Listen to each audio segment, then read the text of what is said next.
Quiero invitarle para que abra su Biblia allí en Primera de Pedro, capítulo 1. Vamos a leer desde el verso 9 hasta el verso 12. Primera de Pedro, capítulo 1, del verso 9 al verso 12. El mensaje anterior terminó en el verso 9, pero recuerde que es la continuación de lo que venimos diciendo. Aquí hay conexión. Verso 9: obteniendo el fin de vuestra fe, que es la salvación de vuestras almas. Verso 10: los profetas que profetizaron de la gracia destinada a vosotros, inquirieron y diligentemente indagaron acerca de esta salvación, escudriñando qué persona y qué tiempo indicaba el Espíritu de Cristo que estaba en ellos, el cual anunciaba de antemano los sufrimientos de Cristo y las glorias que vendrían tras ellos.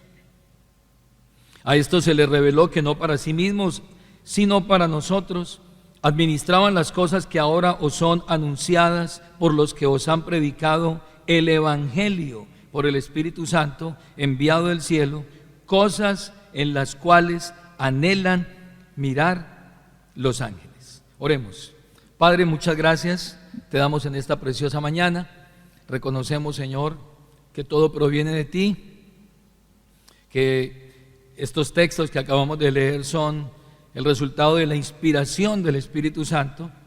Y ahora lo que nosotros pedimos, Señor, es que haya iluminación en nuestras mentes para que podamos discernir, entender la intención del Espíritu al permitir que estos hombres escribieran estos mensajes poderosos en la Escritura.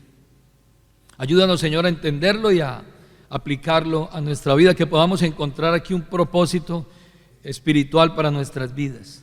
Te lo pedimos en el nombre de Jesús. Amén.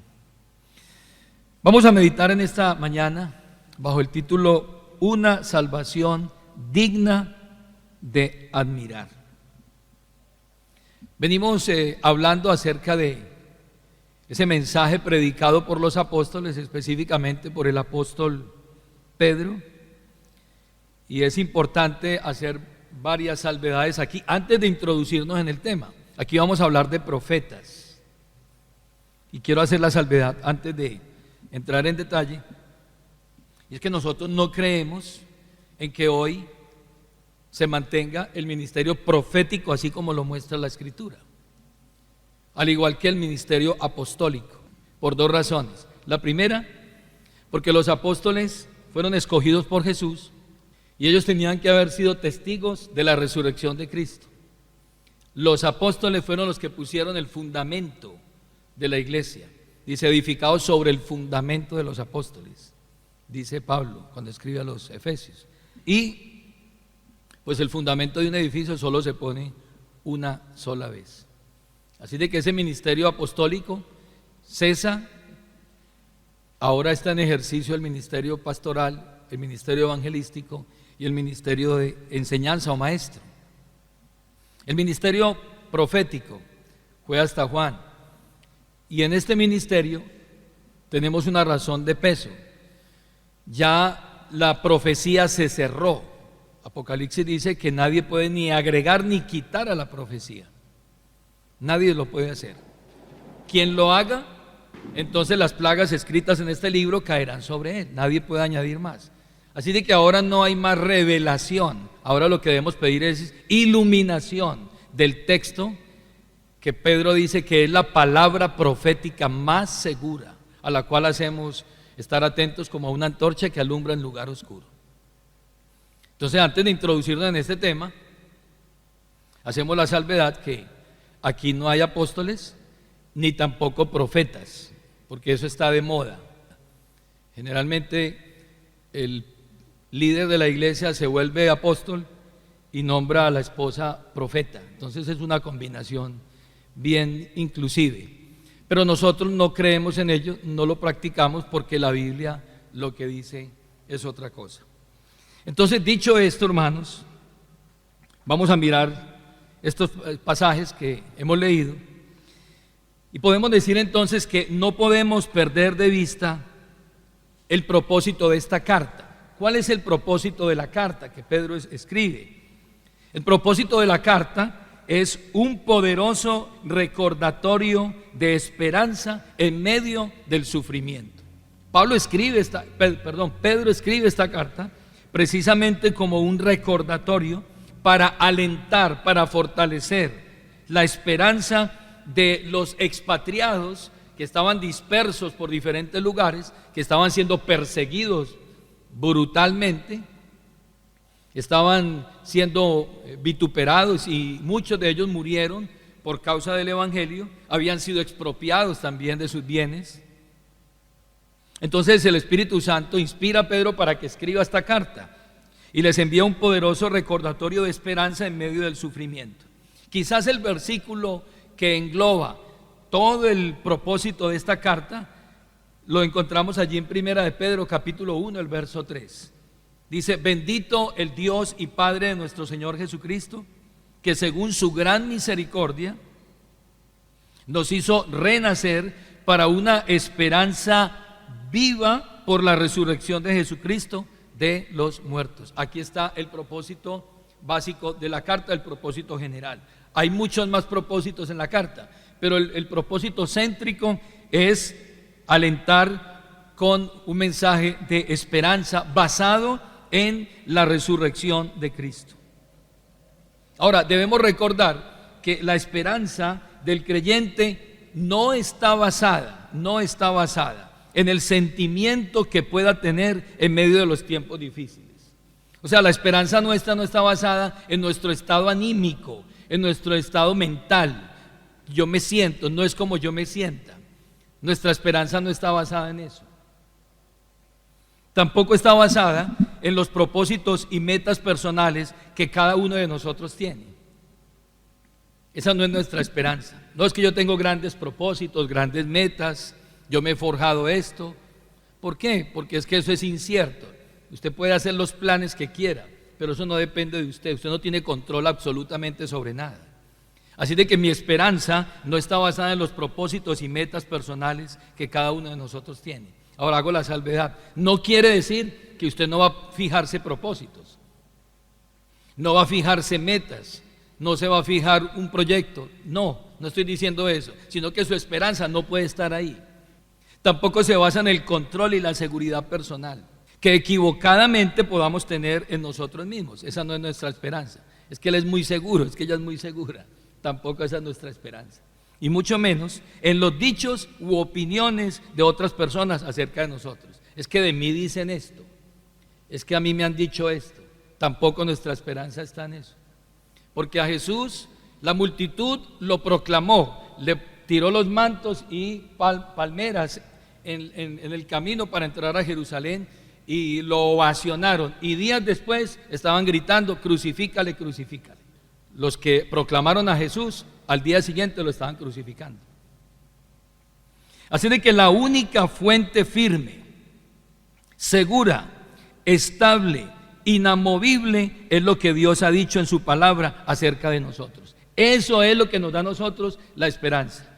Es lo que nos da una fuerte y firme y segura y estable e inamovible ancla que nos mantiene con una esperanza viva. Por eso el escritor está diciendo que es una esperanza viva basada en la resurrección de Cristo, no en ninguna cosa personal.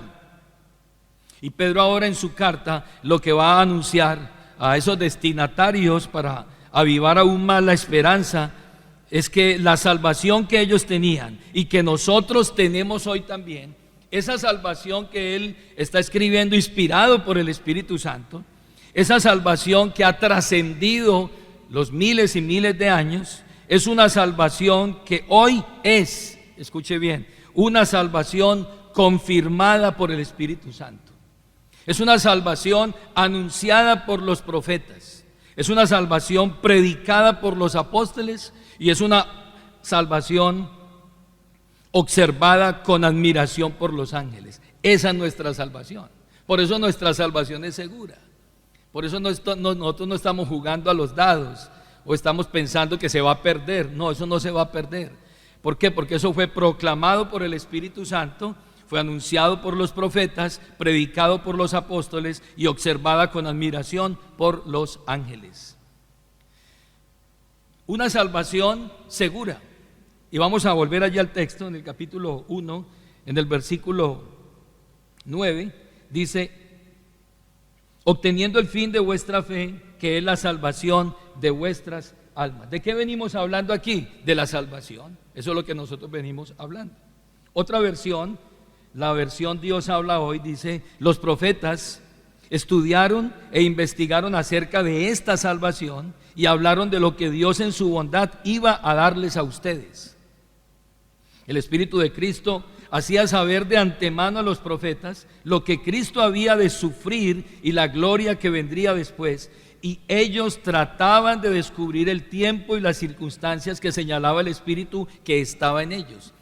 Y dice el verso 12: pero Dios les hizo saber lo que ellos anunciaban, que lo que ellos anunciaban no era para ellos mismos, sino para bien de ustedes. Habla de nosotros. Ahora pues, esto es lo que les ha sido anunciado por los mismos que les predicaron el Evangelio, refiriéndose a los predicadores de los apóstoles a hoy, con el poder del Espíritu Santo que ha sido enviado del cielo. Estas cosas son las que los ángeles mismos quisieran contemplar los ángeles, quisieran admirarlo los ángeles, pero para ellos no es dado este gran privilegio. Así de que vamos a mirar primero una salvación anunciada por los profetas. Dice el versículo 10: los profetas que profetizaron de la gracia destinada a vosotros. Tenemos que mirar el valor y la relevancia de este mensaje, quiénes eran los profetas, porque hoy nosotros no estamos bajo ese ministerio. Para nuestra cultura tampoco es conocido, pero para los judíos de la época, ¿quiénes eran los profetas? Lo que le da la certeza y lo que le va a dar la seguridad a nuestra salvación es que hasta el mínimo detalle, escuche bien, el mínimo detalle de este mensaje, de esta salvación, fue anunciada con anticipación y cumplida con precisión. Todo lo que se dijo acerca de nosotros y de esta salvación fue anunciado con anticipación y fue cumplido con precisión milimétrica. Por eso esta salvación es segura. Y por eso esos expatriados podían estar ¿qué? Seguros de que la palabra que ellos tenían era la más segura. Pedro les repite a ellos en la segunda carta. Vaya allí a segunda de Pedro capítulo 1, el verso 19. Les dice: tenemos también la palabra profética más segura, a la cual hacéis bien en estar atentos como a una antorcha que alumbra en lugar oscuro. Pero les va a decir a ellos: ustedes no tienen un mensaje apócrifo, no tienen un mensaje producto de un sueño o de una aparición por allí de cualquier persona. No, este mensaje se ha profetizado desde tiempos antiguos y se ha cumplido al detalle, al milímetro hoy en nuestras vidas. Dios predijo esta salvación por medio de profetas. A Dios le plació que desde el principio este mensaje fuera basado en el mensaje que Él inspiraría en los profetas y anunciaría de antemano todo lo que vendría para nosotros. Dios utilizó a los profetas como esos canales para traer la palabra de su voluntad a los hombres. A Dios le plació así. Aunque Dios habla por la creación, pues la Biblia dice que los cielos cuentan la gloria de Dios y el firmamento anuncia la obra de sus manos. El mensaje que emite la creación es un mensaje que muestra el poder de Dios, la sabiduría de Dios, la bondad de Dios, la misericordia de Dios, pero no nos da detalles acerca de la salvación. No nos da detalles de cómo ser salvos. Así de que Dios utiliza ahora a los profetas para que ellos traigan el mensaje a los hombres de cómo ser salvos. En el libro de Amós, profeta menor, en el capítulo 3, el verso 7, dice: porque no hará nada Jehová el Señor sin que revele su secreto a sus siervos los profetas. Dios no hará nada sin antes revelarle su voluntad, sus planes a sus siervos los profetas, refiriéndose a esos profetas del Antiguo Testamento. Vaya a Hebreos capítulo 1, el versículo 1, encontramos un texto que es conocido y que nos sirve también de sustento para mirar cómo Dios utilizó los profetas para enviar el mensaje de salvación, de gracia a nosotros. Lea el verso 1. Dios, habiendo hablado muchas veces y de muchas maneras a los padres por los profetas, en estos postreros días nos ha hablado por el Hijo, a quien constituyó heredero de todo y por a quien asimismo hizo el universo. Entonces el texto comienza diciendo: Dios, habiendo hablado muchas veces y de muchas maneras a los padres por los profetas, hoy nos está hablando por el Hijo, por la palabra. Entonces Dios determinó que el mensaje llegaría por voz de los profetas. Por eso Pedro está diciendo aquí que los profetas que profetizaron de la gracia destinada a vosotros. No es un mensaje improvisado. Lo que Dios esperaba a través de los profetas era mostrar con claridad cuál era el mensaje de salvación, de la gracia salvadora. Y podemos mirar algunos detalles acerca de esa salvación mostrada por los profetas. ¿Quiénes eran los profetas? ¿Qué significaba la palabra profeta? Brevemente, viene de una palabra hebrea que significa naví, que significa persona llamada. Y eso significa entonces que los profetas eran hombres llamados por Dios. Dios los llamó para muchos servicios especiales. ¿Por qué tenemos que saber esto? Porque entendiendo el significado del profeta, el mensaje va a tener relevancia. Entonces, eran hombres llamados por Dios para que ellos cumplieran un servicio especial allí en el pueblo. Y encontramos que tenían varias funciones esos profetas. Entre ellas, en primer lugar, esos profetas fueron designados frecuentemente con una función. Se les llamaba Eved o siervos. Tenían una connotación o un significado de un oficial o un funcionario, especialmente de un funcionario de una corte real. Generalmente los reyes tenían siervos y cuando ellos designaban un decreto o un anuncio, ellos enviaban a sus siervos para que llevaran el mensaje.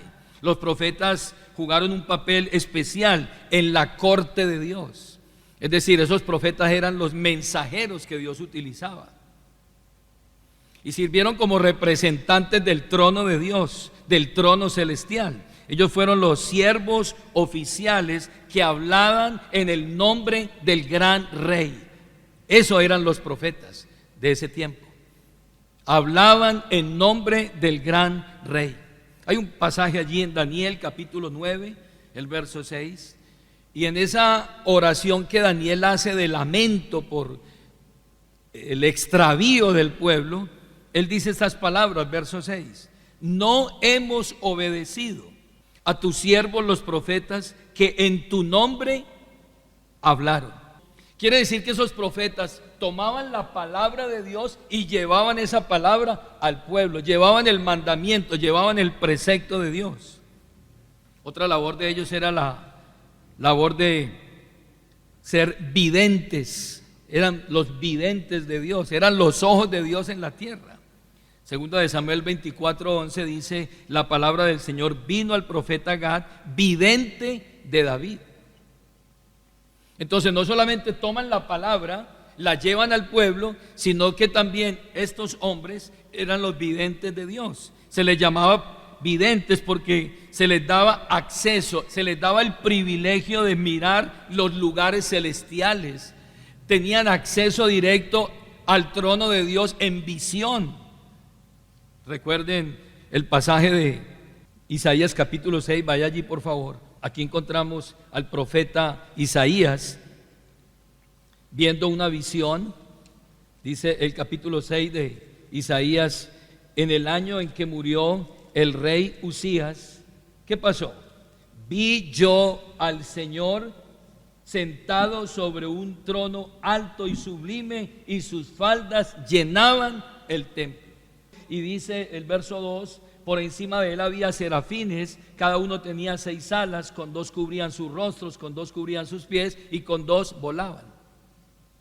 Dice el versículo 3: y el uno al otro daba voces diciendo: Santo, Santo Jehová de los ejércitos, toda la tierra está llena ¿de qué? De su gloria. Esos profetas, como videntes, podían ver los dominios celestiales, podían escuchar a Dios hablar, observaban que se efectuaban las acciones, interactuaban con Dios en los lugares celestiales, y todas estas experiencias celestiales fueron centrales para sus ministerios. Otro término para ellos era shomer, o eran vigilantes, vigías, atalayas. Eran los que vigilaban, y esta metáfora que Dios utiliza para los profetas de llamarles vigilantes o atalayas, compara a los profetas con servicio normal de un vigilante que está en una torre mirando a la distancia los peligros que venían a la ciudad. Dios llama a Ezequiel en el capítulo 13, el verso 17, lo llama hijo de hombre y le dice: hijo de hombre, yo te he puesto por atalaya a la casa de Israel. Yo te he puesto como un vigilante en la ciudad para que les anuncies a ellos. Oirás pues tú las palabras de mi boca y se las amonestarás de mi parte. Tú eres el hombre quien recibirá mi palabra, verá el peligro y les dirá que viene el juicio, o viene el castigo, o viene la bendición, y entonces ellos les anunciarán ese mensaje. El último calificativo que se les da es malak, que quiere decir mensajero. Entonces, en el Antiguo Testamento, pues obviamente no había celulares, no había correo, no había email, nada de eso. Entonces lo que un rey hacía era colocar un pergamino, ponerle los sellos y decirle a un mensajero: lleve ese mensaje para tal o cual lugar, y el mensaje llegaba intacto. Ahora, escuche bien de esto: él no podía tomar ese mensaje y alterarlo.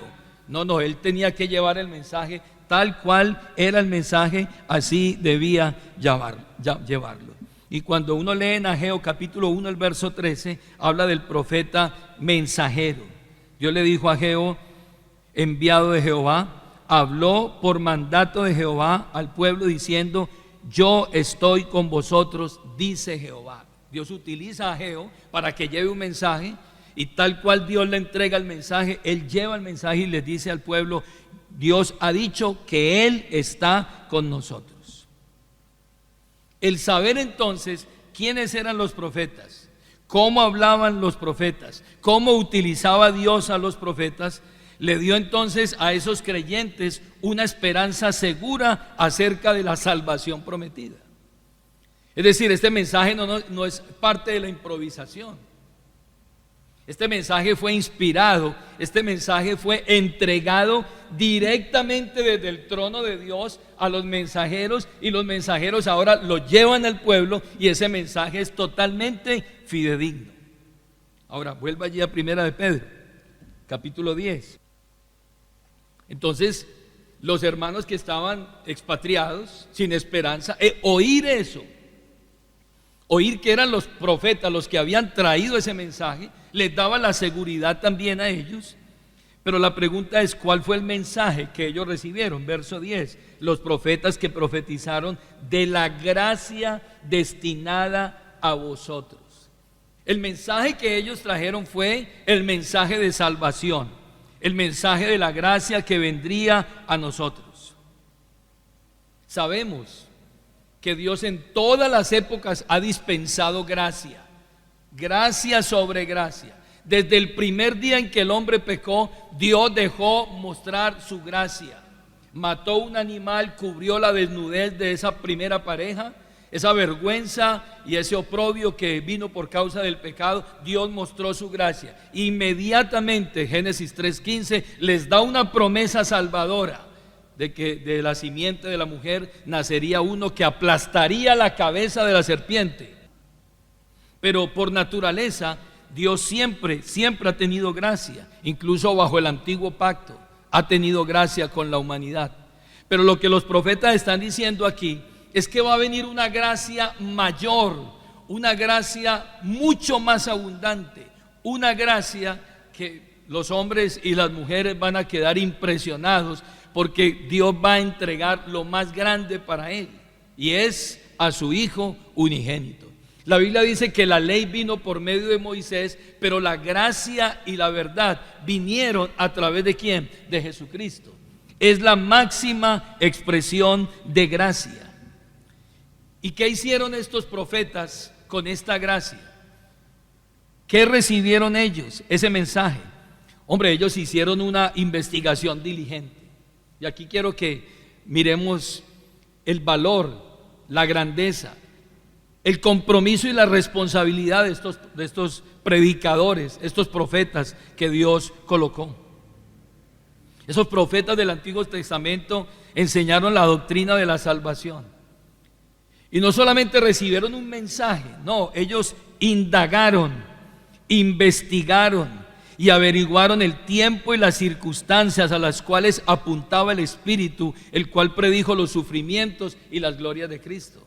Lea allí en el capítulo 1, el verso 10 de Primera de Pedro, dice que ellos profetizaron de la gracia destinada a vosotros, pero resalte, inquirieron y diligentemente indagaron acerca de esta salvación. Y agrega, escudriñaron qué persona y qué tiempo indicaba el Espíritu de Cristo que estaba en ellos.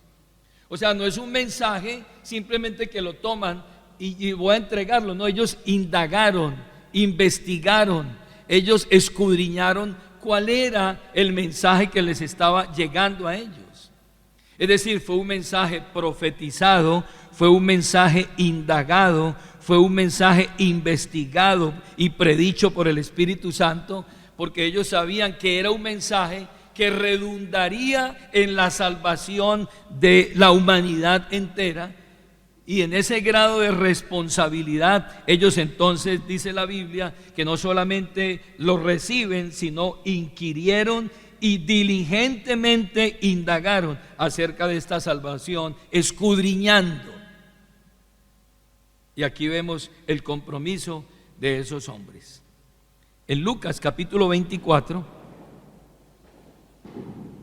hay algo que debemos resaltar de esos profetas. Capítulo 24.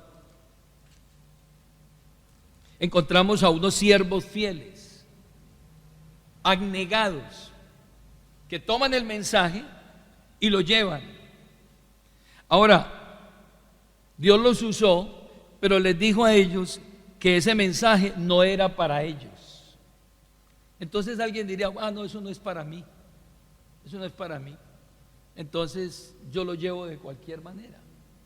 Pudieron haber dicho los profetas, pero no, ellos dijeron, eso no es para nosotros, eso es para otros, pero hay que llevarlo con toda la responsabilidad. Jesús, hablando de esos profetas, Lucas capítulo 24, el versículo 26, dice la Escritura: no era necesario que el Cristo padeciese estas cosas y que entrara en su gloria. Y comenzando desde Moisés y siguiendo por todos los profetas, les declaraba en todas las Escrituras lo que de él decían. Ellos sabían que ese mensaje no era para ellos. Ellos sabían que no les iba a tocar a ellos eso, ver esas grandezas, ver esas glorias maravillosas, pero no obstante ellos llevan el mensaje porque saben que es un mensaje dado por Dios y deben hacerlo en obediencia y deben indagar y deben pedir a Dios que ese mensaje pueda ser entregado con fidelidad. En el libro de Hebreos capítulo 11 muestra cómo ellos entregan ese mensaje, y quiero resaltar aquí, aunque ese mensaje no era para ellos, ellos lo entregan con fidelidad. Versículo 39 del capítulo 11, aquí incluye a los profetas. El escritor a los hebreos acaba de dar una lista extensa de hombres de fe del tiempo antiguo, incluidos profetas, y dice el versículo 39: y todos estos, aunque alcanzaron buen testimonio mediante la fe, no recibieron ¿qué? Lo prometido, proveyendo Dios alguna cosa mejor para nosotros, para que no fuesen ellos perfeccionados aparte de nosotros. Mire lo que dice el texto, el verso 39. Aunque alcanzaron buen testimonio mediante la fe, no recibieron lo prometido. Eso no era para ellos. Y Jesús, hablando de los profetas, dijo en cierta ocasión: los profetas hubieran querido ver lo que ustedes han visto, pero no les ha sido dado ese privilegio.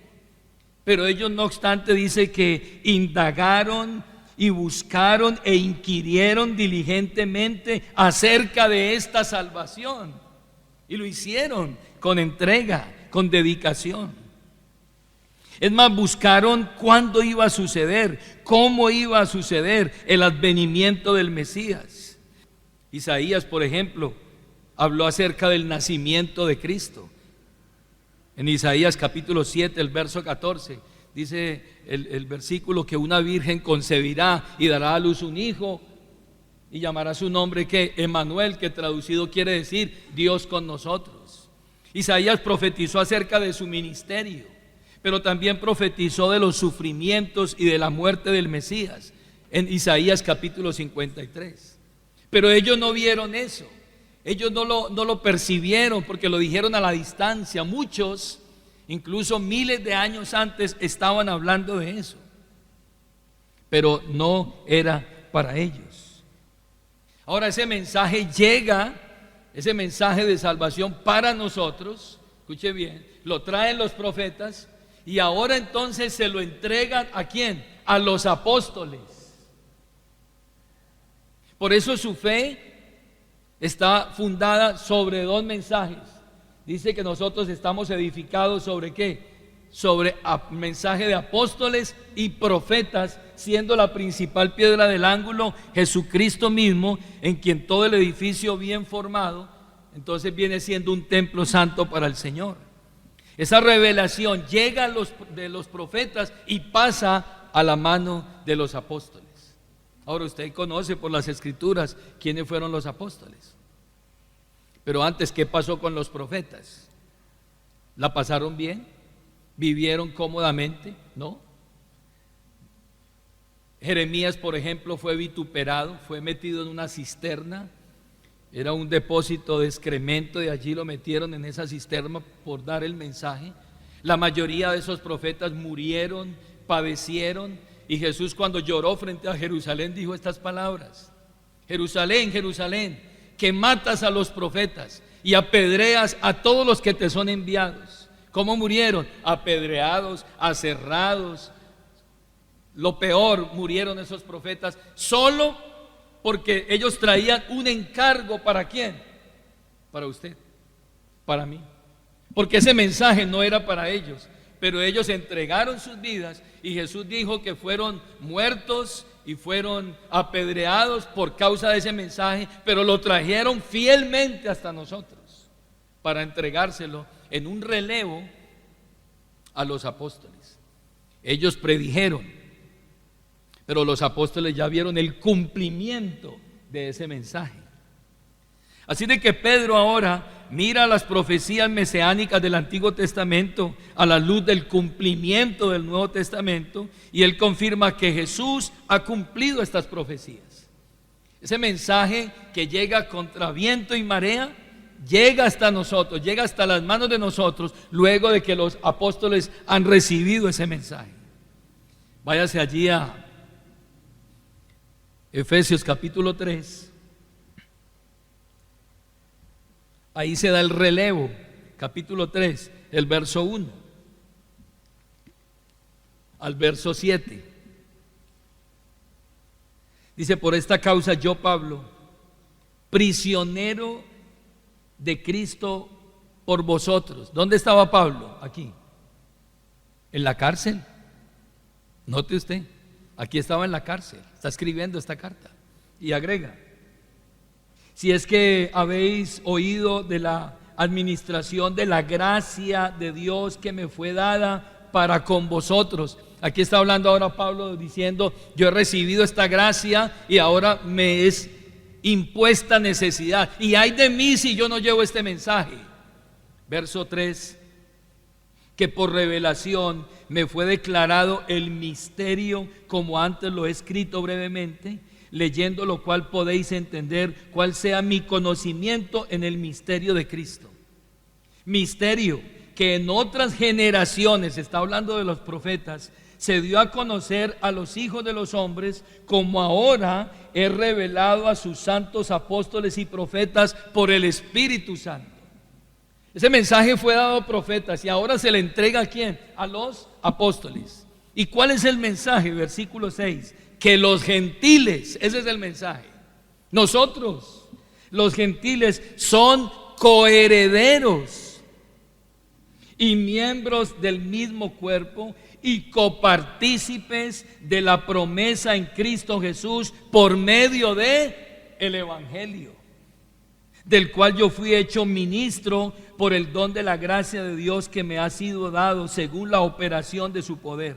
A mí, que soy el menos y el más pequeño de todos los santos, me fue dada esta gracia, escuche bien, hermano, me fue dada esta gracia de anunciar entre los gentiles el evangelio de las inescrutables riquezas de Cristo y de aclarar a todos cuál sea la dispensación del misterio escondido desde los siglos en Dios, que creó todas las cosas. Ahora Pablo está diciendo, ese mensaje oculto, ese misterio que estuvo oculto de quiénes éramos nosotros, cuál es la gracia que ahora está en nosotros, le fue dado a los profetas y ahora se les es entregado a los apóstoles para ser traído a nosotros. ¿Quiénes somos nosotros? Ahora se nos dice que somos ¿qué? Coherederos de esta gracia. Pablo lo reconfirma en Colosenses capítulo 1, el verso 24 al verso 29. Mire que este mensaje no llegó fácil. Esto no llegó fácil. Pablo está escribiendo desde la cárcel. Y ahora dice en el verso 4, ahora me gozo en lo que padezco por vosotros, y cumplo en mi carne lo que falta de las aflicciones de Cristo por su cuerpo, que es la iglesia. Es como si ese mensaje le fuera entregado de parte de los profetas que murieron y padecían, y ahora se lo entregan ¿a quién? A los apóstoles, y ahora estos están siendo perseguidos y están siendo encarcelados, porque gran parte de su ministerio se la pasó fue en la cárcel, y allí en la cárcel escribía las cartas a las iglesias, porque este mensaje no podía dejar de llegar a nosotros. Y Pablo dice aquí en el verso 25, de la cual fui yo hecho ministro según la administración de Dios que me fue dada para con vosotros, para que anuncie cumplidamente la palabra de Dios. Esas son las palabras de un mensajero fiel, hermano. Y esto para nosotros los que predicamos y anunciamos y enseñamos, desde el maestro de escuela dominical, desde el predicador, del que enseña, tenemos que mirar la responsabilidad que tenemos. Mire lo que dice el texto: para que anuncie cumplidamente la palabra de Dios, el misterio que había estado oculto desde los siglos y edades, pero que ahora ha sido manifestado a sus santos, a quienes Dios quiso dar a conocer las riquezas de la gloria en este misterio entre los gentiles, que es Cristo en vosotros, la esperanza de gloria. Ese es el mensaje que predicamos. El misterio es que Cristo en nosotros es la esperanza de gloria. Por eso tu mensaje tiene que hablar de Cristo. El mensaje del predicador no puede ser otro. Es que el mensaje que le encomendaron es el mensaje de Cristo. Le hablaron de la gracia destinada a nosotros y él no puede hablar otra cosa. Él tiene que traer fidedignamente el mensaje y decir: Cristo en vosotros es la esperanza de gloria. Ese es el mensaje que estuvo oculto por siglos y que ahora es traído a nosotros. Ni los profetas ni los apóstoles lo cambiaron, lo rediseñaron, lo ajustaron. Tal cual se lo entregaron, lo entregó. Así que es el Espíritu Santo quien dirige a esos apóstoles, dirige a esos profetas, dirige a esos ayudantes y les imparte el poder divino para que su mensaje no fuese palabra de hombre, sino palabra de Dios, directa palabra de Dios. ¡Qué responsabilidad! Que tú eres ese mensajero que va a llevar el mensaje. Y tiene que ser un mensaje fiel. No pueden ser fábulas artificiosas. No pueden ser historias de entretenimiento. No. El predicador no ha sido puesto para entretener a nadie. Es traer fielmente la palabra de Dios. Así como le entregaron el mensaje, Él la entrega. El predicador tiene que garantizar que cuando el mensaje llegue al receptor actual, él sienta que esa es la palabra de Dios. Primera de Tesalonicenses 2:13. Y le ocurra lo mismo que le ocurrió a los tesalonicenses. Lea el versículo 13. Por lo cual también nosotros, sin cesar, damos gracias a Dios de que cuando recibiste la palabra de Dios que oísteis de nosotros, dice Pablo, la recibiste no como palabra de ¿quién? De hombre, sino según es en verdad la palabra de Dios, la cual actúa en vosotros los creyentes. Los tesalonicenses sintieron que ese mensaje que llegó no era un mensaje adulterado por la influencia humana, no. Ellos entendieron, percibieron, de igual manera como los bereanos tomaron el mensaje y dijeron: esto no es palabra de hombre, esto es palabra de ¿quién? De Dios. Sin adulterar. De ahí el énfasis que Pedro hace. Váyase a Primera de Pedro capítulo 2, el verso 2. Dice Pedro: desead como niños recién nacidos la leche espiritual no adulterada, para que por ella crezcáis para salvación. Entonces es un mensaje que se mantiene ¿qué? Intacto, que se mantiene original. No es un mensaje adulterado. ¿Cómo está hoy? ¿O cómo están siendo alimentadas hoy las iglesias, las congregaciones? ¿Cuál es el tipo de mensaje que se está predicando?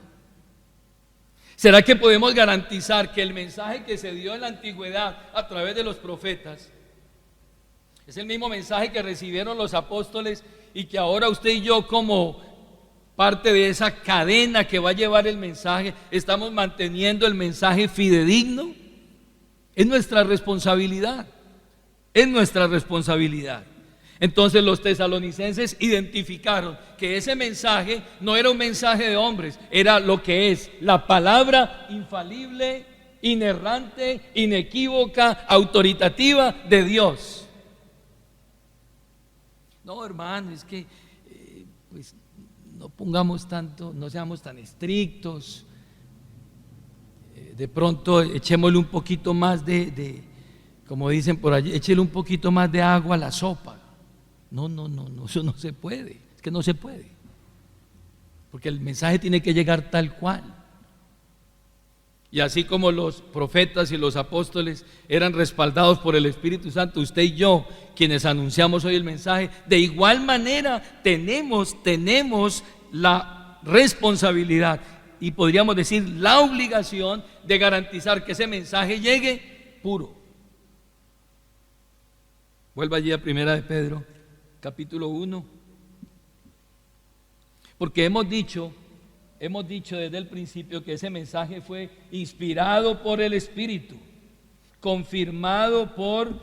anunciado por los profetas, predicado por los apóstoles y ahora la última parte, admirado con admiración por los ángeles. Impresionante el mensaje, impresionante. Vaya allí al versículo 12. A esto se les reveló que no para sí mismos, hablando de los profetas, sino para nosotros administraban las cosas que ahora os son anunciadas por los que os han predicado el Evangelio por el Espíritu Santo enviado del cielo. Ahora la última parte. Es un mensaje observado con admiración por los ángeles. Verso 12, última parte. Cosas en las cuales anhelan mirar los ángeles. Cuando uno va al diccionario y busca esa palabra, anhelan mirar los ángeles, la traducción dice que ellos es como si observaran con el cuello extendido. Eso es lo que dice el original. Es como si ellos observaran con el cuello extendido, mirando, queriendo mirar. No sé si le ha pasado que usted está en una reunión o algo y alguien saca de un bolso, de un maletín algo y a usted no lo han invitado ahí, pero usted como que hace esto, como mirando así de reo. Lo que el escritor está diciendo aquí en palabras originales es cosas por las cuales los ángeles estiran el cuello para mirar lo que nosotros hoy tenemos. A ellos se les ha dado participación en la vida de la iglesia. De hecho, los ángeles rodean el trono de Dios. Ellos están todo el tiempo, son mensajeros de Dios. Son los ángeles los que se regocijan cuando un pecador se arrepiente. Ellos en el cielo hacen fiesta por un pecador que se arrepiente. Ellos no saben qué es arrepentimiento porque no les fue dado ese don para arrepentirse. De hecho, Hebreos 2 dice que Dios no socorrió a los ángeles que pecaron, pero ellos ven un pecador que se arrepiente y ellos se alegran, los ángeles. Ellos serán los que reúnan a los elegidos finalmente y reunirán a los elegidos en el día del juicio. Y sin embargo, su conocimiento de la salvación es incompleto porque anhelan contemplar el misterio de la salvación. A ellos no les fue dado tampoco esta salvación, no les fue dado a los ángeles. ¿Por qué? Lea Hebreos 2, el verso 16. Dice, porque ciertamente no socorrió a los ángeles, sino que socorrió a la descendencia de Abraham. Los ángeles quisieran mirar esto y lo miran así, como canta, y no pueden entender esta grandeza. No lo pueden entender, no lo pueden sentir como nosotros hoy lo vivimos. Los ángeles aprenden las cosas de la salvación única y exclusivamente por medio de nosotros. Efesios capítulo 3, el versículo 10. Es impresionante este mensaje, el poder que tiene, cómo ha sido traído hasta nosotros. Dice, desde el verso 8, dice, a mí que soy el menos y el más pequeño de todos los santos, me fue dada esta gracia, está hablando de la gracia, de anunciar entre los gentiles el evangelio de las inescrutables riquezas de Cristo y de aclarar a todos cuál sea la dispensación del misterio escondido desde siglos en Dios que creó todas las cosas. Y ahora dice el verso 10, para que la multiforme o diversa sabiduría de Dios sea ahora dada a conocer por medio de la iglesia a los principados y a las potestades en los lugares celestiales, conforme al propósito eterno que hizo en Cristo Jesús nuestro Señor, en quien tenemos seguridad y acceso con confianza por medio de la fe en Él. Dios le muestra a los ángeles, les muestra lo que Él está haciendo a través de ¿qué? De la iglesia. Lo que Él hizo, está haciendo y hará por nosotros. ¿A través de qué? Del mensaje. Un teólogo llamado apellido Gruden dice, el anhelo, por lo tanto, de los ángeles debe incluir la santa curiosidad de ver y disfrutar de las glorias del reino de Cristo, que tienen cada vez más plena realización en la vida de los cristianos a lo largo de la historia de la iglesia. Ellos están mirando lo que Dios está haciendo con nosotros. Lo darían todo por tener lo que usted tiene. Ahora, pensemos hoy nosotros. Vengamos a hoy, aquí. ¿Cuánto valoramos nosotros este mensaje? Que no tenemos una sombra. Ellos tenían la sombra. Ellos tenían apenas un destello. Ellos miraban eso como por un espejo así nublado y decían, sí, él va a morir y la gracia destinada, y lo miraban a la distancia, pero no les dieron lo que nosotros hoy tenemos. Ellos tuvieron un pedacito de la revelación, un pedacito, y Dios les repartió a cada uno un pedacito y les dijo, y eso no es para ustedes, eso es para ellos, para ella, para él, para ella, para nosotros. Lleven esto ustedes allá. Ahora, la pregunta es, hoy nosotros recibimos este libro completo, porque es completo, de pasta a pasta. Está la revelación completa, está la gracia completa, están las riquezas completas, están los beneficios completos, están las promesas completas, está Cristo completo. Hay 4 evangelios que muestran a Cristo como un prisma, mostrando la belleza de Cristo, la gracia de Cristo. Tenemos un libro de los hechos de cómo el Espíritu Santo obró. Tenemos la explicación de la teológica de Cristo en las epístolas. Tenemos las glorias finales de Cristo en Apocalipsis, toda la revelación completa. ¿Y qué hacemos nosotros con esto?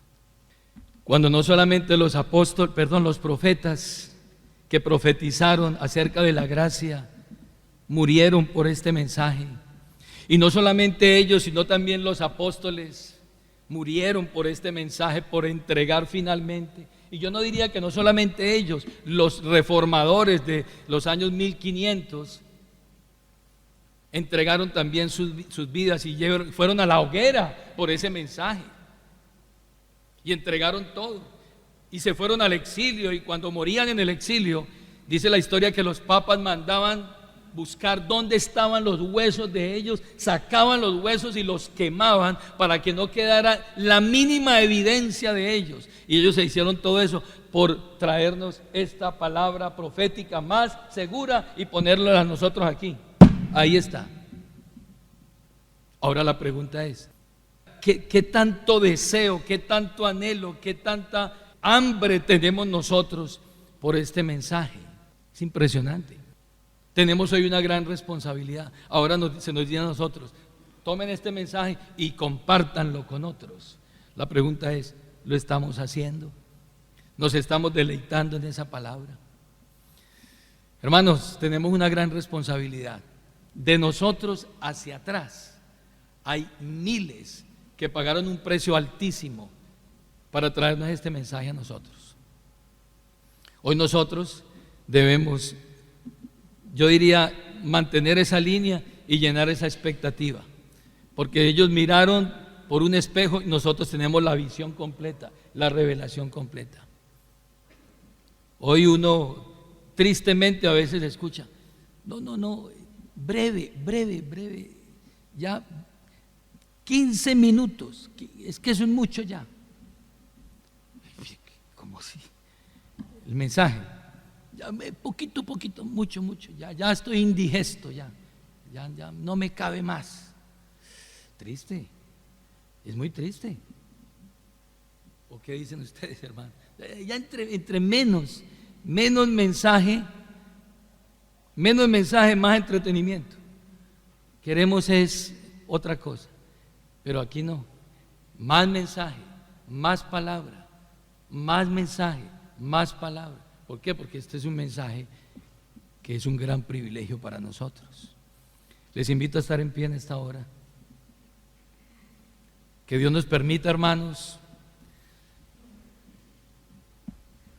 que esos niños de escuela dominical vayan allá a conocer esta palabra profética más segura, a declamar. Me acuerdo que mientras iba, tengo todavía memoria, 9 años tenía, 8 años. Mientras íbamos a la iglesia, mi padre ahí en el micro, en el bus, repitiendo el texto. Bueno, hijo, porque nos sacaban al frente a repetir el texto. Todo el tiempo, palabra, palabra, palabra. Común ver a mi padre 11, 12 de la noche con una lámpara leyendo. Lea, lea, escuchando. Y si usted leía a la distancia el mensaje, cualquier texto, él decía, estás leyendo en tal parte, porque había devorado esa palabra.